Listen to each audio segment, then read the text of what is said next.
Kemudian di hadis ini Nabi Muhammad sallallahu alaihi wasallam mengatakan bahwa orang-orang yang ada di Habasyah diceritakan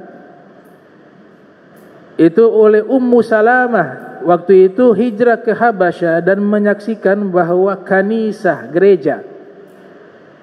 Mereka kan waktu itu di Habasyah mayoritas Nasrani. Rajanya Muslim nantinya. Salat goib Nabi salatkan. Kata Ummu Salamah,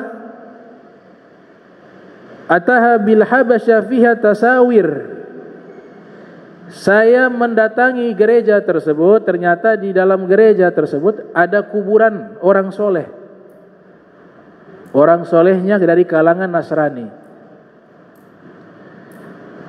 Kemudian di dalam kuburan tersebut itu dibuat bangunan dan ada hiasan-hiasan, ada gambar-gambar, tasawir. Faqala Nabi sallallahu alaihi wasallam, kemudian Nabi bersabda, inna ulaika idza kana fihim rajulus salih famat banau ala qabrihi masjidah wa sawwaru fihi tilka suwar wa ulaika syiraru khalqi indallahi yaumal qiyamah. Kemudian Nabi membuat respon pernyataan. Nabi katakan, mereka itulah adalah orang-orang yang jika ada seorang soleh di kalangan mereka meninggal dunia, mereka bangun di atas kuburannya tempat sujud dan dibuat gambar-gambar. Mereka itulah seburuk-buruknya makhluk di sisi Allah di hari kiamat. Nah, hadis ini kadang-kadang disalahpahami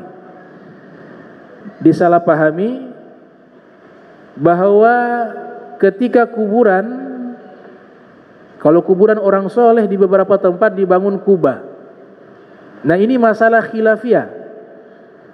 Ada ulama yang melarang, ada ulama yang memakruhkan, ada ulama yang menganjurkan, membolehkan. Apalagi kuburannya para nabi, kuburan Nabi Muhammad bangunan.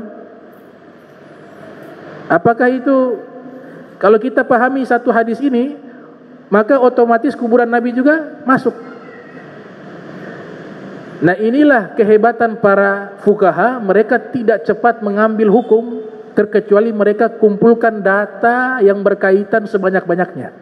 Namanya jami'un nusus. Bukan satu hadis, tapi dari berbagai hadis mereka kumpulkan baru diambil kesimpulan. Jadi yang dimaksud larangan Nabi sallallahu alaihi wasallam, jadi masalah pembangunan Kuba itu ada khilaf di kalangan para ulama, bukan kesepakatan. Ada yang melarang, ada yang memakruhkan, ada yang membolehkan dengan alasan-alasan yang terperinci. Tapi kesepakatan yang dilarang, yang dimaksud di hadis ini adalah kalau kuburan kemudian kita jadikan tempat sujud kepada penghuni kubur. Itu kesepakatan bahwa hukumnya haram, dan itu yang dimaksud di dalam hadis ini. Bukan masjid. Kalau masalah masjid ada khilaf. Masjid kemudian di sampingnya ada kuburan, itu ada khilaf di kalangan para ulama. Kalau ada khilaf jangan terlalu tegang. Hargai kalau memang ada masjid punya kuburan di sampingkah itu. Ketahuilah itu ada pendapat para ulama sejak dahulu, ada. Ada orang yang mau hati-hati juga tidak masalah. Yang kita tolak jika kesepakatan. La yungkaru mukhtalafu fih. Tidak boleh mengingkari jika ada perbedaan pendapat di kalangan para ulama. Makna para ulama adalah para ulama terdahulu yang mereka pakar dalam bidang hukum. Nah, sehingga hadis ini ketika dijelaskan bukan masjid. Ini kalau diartikan masjid tujuannya menyalahkan kuburan yang ada, masjid yang ada kuburan. Padahal di masjid Nabi juga itu kuburan Nabi masuk ke dalam wilayah masjid. Dan Nabi tidak mungkin membiarkan satu celah yang menjatuhkan umatnya ke dalam kemusyrikan atau ke dalam dosa. Pasti kalau itu betul-betul menyimpang, Nabi akan wasiatkan dikuburkan di luar masjid atau di luar rumah beliau, karena rumah beliau berdempetan dengan masjid. Sehingga Nabi katakan apa? ma baina qabri wa mimbari raudatun min riyadil jannah. Nabi sudah kasih isyarat, di antara kuburanku dan mimbarku ada taman surga. Jadi Nabi mengisyaratkan kuburannya itu dekat masjid, samping masjid. Sekarang sudah perluasan masuk ke wilayah masjid. Yang dimaksudkan di dalam hadis-hadis yang seperti ini, sebagaimana juga disebutkan dalam hadis Sahih Bukhari, Nabi melaknat, la'anallah, semoga Allah melaknat al-Yahud wan Nasara, orang-orang Yahudi dan orang-orang Nasara.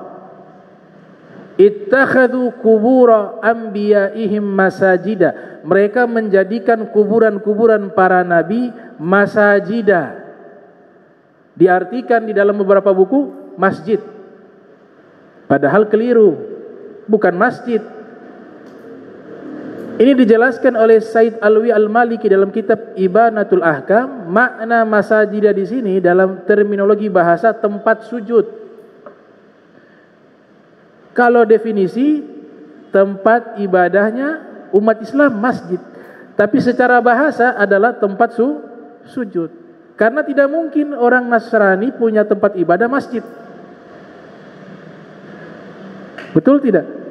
Orang Nasrani tempat ibadah apa? Gereja, kanisa. Kalau bahasa Arabnya kanisa, jamaknya kanais. Orang Yahudi tempat ibadahnya bukan masjid, sinagog, bi'ah. Maka dari sinilah ulama menjelaskan, sebagaimana dikutip dalam kitab Subulus Salam karya Imam Son'ani, juga dalam kitabnya Ibanatul Ahkam, Nabi melaknat dan mendoakan semoga Allah melaknat orang Yahudi dan Nasrani yang menjadikan kuburan para nabi mereka tempat sujud mereka kepada para nabi, bukan kepada Allah. Dan kita berkeyakinan tidak ada satupun kaum muslimin yang misalnya dia sholat di masjid, kemudian ada kuburan di samping, dia niatnya sujud kepada kuburan, tidak ada. Sujudnya kepada Allah, cuma ada kuburan di samping. Jadi ini maknanya adalah kuburan, kemudian dia sujud kepada kuburan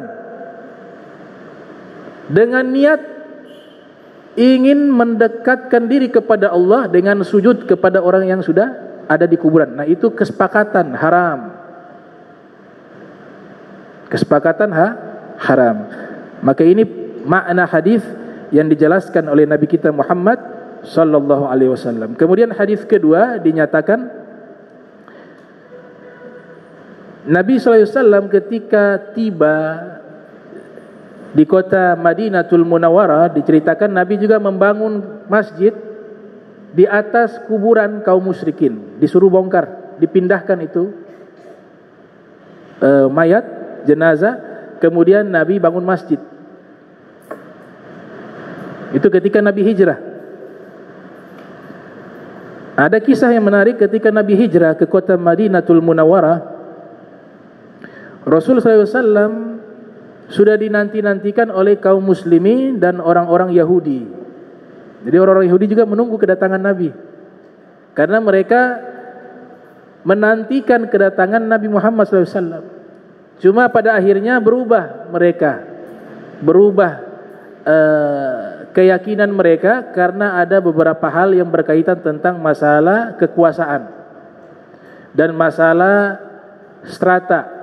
Mereka masih berharap Nabi mereka adalah Bani Israel, dari kalangan Bani Israel. Ternyata yang ada dari kalangan bangsa Arab.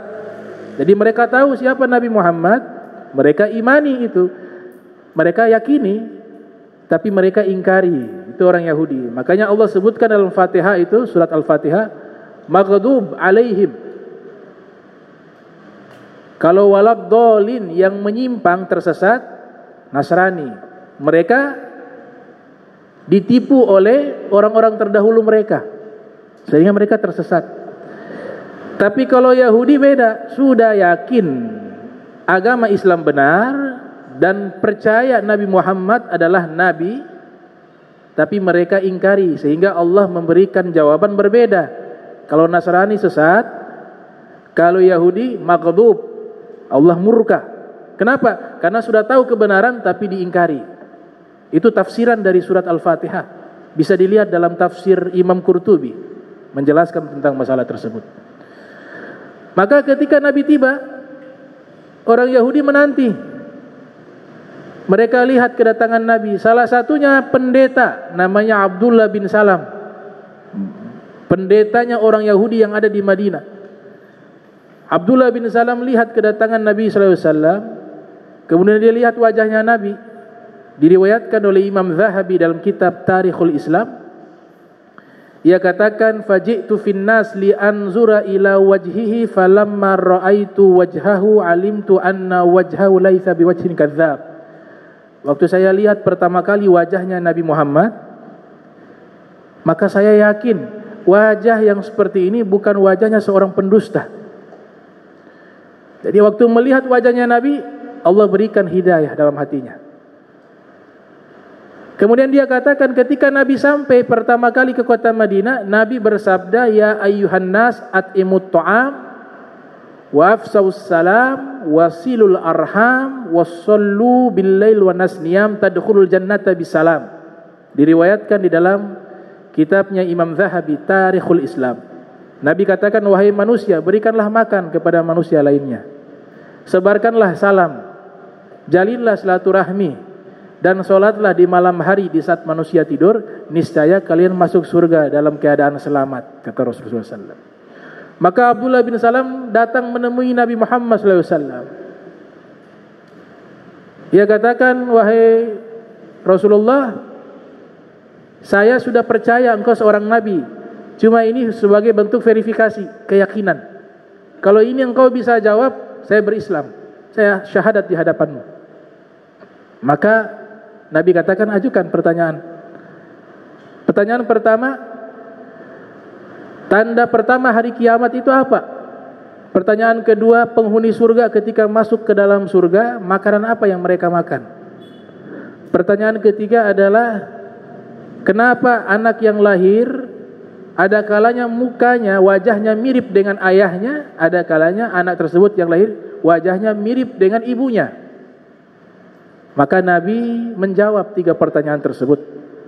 Nabi katakan, tanda pertama hari kiamat munculnya api di kota Aden yang ada di Yaman. Pertanyaan kedua, makanan pertama yang dimakan oleh penghuni surga ketika masuk ke dalam surga adalah hati ikan. Dan yang ketiga adalah, kenapa anak bisa ikut bentuk wajah ayahnya, ada kalanya juga mengikuti bentuk wajah atau menyerupai wajah ibunya. Kata Nabi SAW, kalau spermanya lebih kencang, lebih agresif, maka wajahnya mirip ayahnya. Tapi kalau ovumnya lebih agresif, maka mirip ibunya.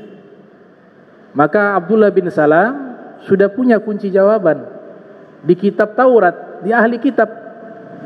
Dia katakan, demi Allah, tidak ada yang bisa menjawab pertanyaan ini melainkan pasti dia seorang nabi. Akhirnya masuk Islam di hadapan Nabi Muhammad sallallahu alaihi wasallam, dan Nabi terima keislamannya, menjadi sahabat Nabi bernama Abdullah bin Salam. Jadi wajahnya para nabi itu, dari wajahnya sudah bisa menarik orang. Lihat wajah mereka sudah bisa menarik orang ke dalam agamanya Allah Subhanahu wa taala. Seluruh para nabi tampan, tidak ada yang jelek. Jadi kalau ada orang ngaku nabi mukanya tidak tampan, itu diragukan. Seluruh para nabi tampan, wajahnya indah. Dalam hadis riwayat Ahmad bin Hanbal yang lahir 164 Hijriah, meninggal 241 Hijriah, Nabi kita sallallahu alaihi wasallam bersabda, "Ma ba'atsallahu an-nabiyya illa hasanal wajhi hasanal sauti. Wa inna nabiyyakum ahsanuhum wajha wa ahsanuhum sauta." Nabi katakan, tidaklah Allah mengutus seorang nabi melainkan wajahnya tampan dan suaranya indah. Dan sesungguhnya nabi kalian, Nabi Muhammad SAW, adalah nabi yang paling tampan dan paling indah suaranya, kata Rasul SAW. Fahuwa alladhi tamma ma'nahu wa suratuhu summa astafa habiban bari'un nasami munazzahun an syarikin fi mahasinihi fajauharul husni fihi gairu munkasimi da'mad da'at nasara fin nabihim. Ya. Kata Nabi, Imam Busiri dalam burdahnya mengatakan Nabi Muhammad sempurna fisiknya, akhlaknya. Kemudian Allah mengangkat beliau sebagai kekasihnya. Nabi Muhammad diciptakan terbebas dari tandingan dari sisi ketampanan dan kesempurnaannya. Dan beliau adalah sumber dari seluruh keindahan yang tidak pernah Allah berikan kepada selainnya. Itu Imam Busiri dalam Maulid Burdahnya memuji Nabi kita Muhammad sallallahu alaihi wasallam. Allahumma jam'ana hadza jam'an marhuma wa tafarraqna min ba'di tafarraqa ma'suma wa la tajal minna wa la minna syaqiyya wa la mahruma. Allahumma nadzih qulubana 'ani ta'alluqi biman dunak waj'alna min qaumin tuhibbuhum wa yuhibbunak. Subhanaka bihamdika asyhadu an la ilaha illa anta astaghfiruka wa atubu ilaik. Wa sallallahu alaihi Muhammadin wa ala alihi wa sahbihi wa barak wa sallam wa la minkum. Wassalamu alaikum warahmatullahi wabarakatuh.